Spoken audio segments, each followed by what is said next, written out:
তোমরা সবাই ভালো আছো? আচ্ছা, বসো। করোনার কারণে আমরা তোমাদের অনলাইন ক্লাস নিচ্ছি। আমরা তোমাদের অনলাইন ক্লাসে নবম ও দশম শ্রেণীর লেনদেন সম্পর্কে আলোচনা করব। তোমরা খেয়াল করে শুনবে এবং খাতায় লিখবে।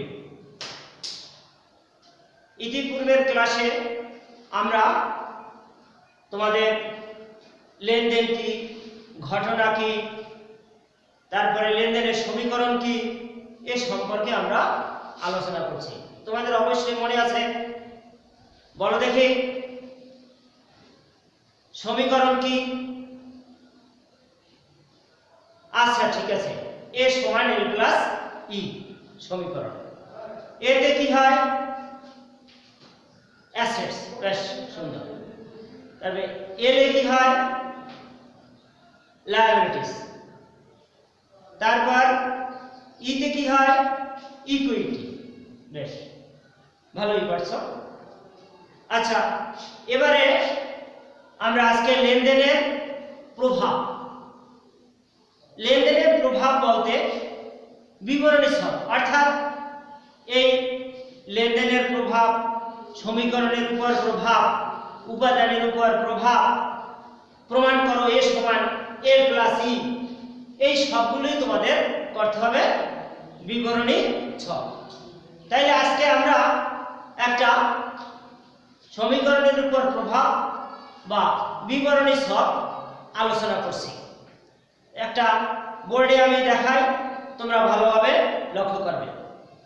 প্রথম তোমাদের ছক খাটতে হবে। দেখো ছকটা কি আছে, আঁকো তোমরা সবাই।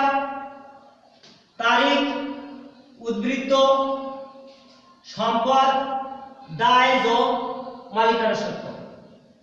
সম্পদে লেখো নগদ।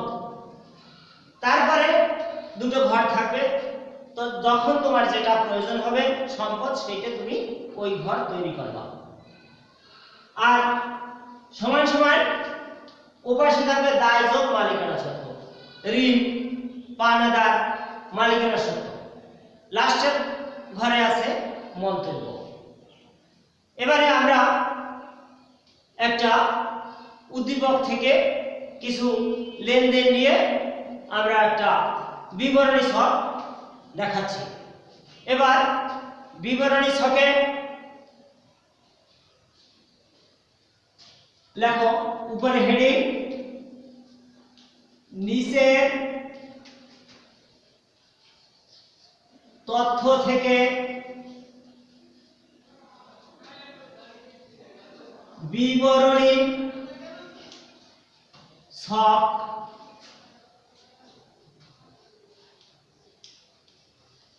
তৈরি করলাম।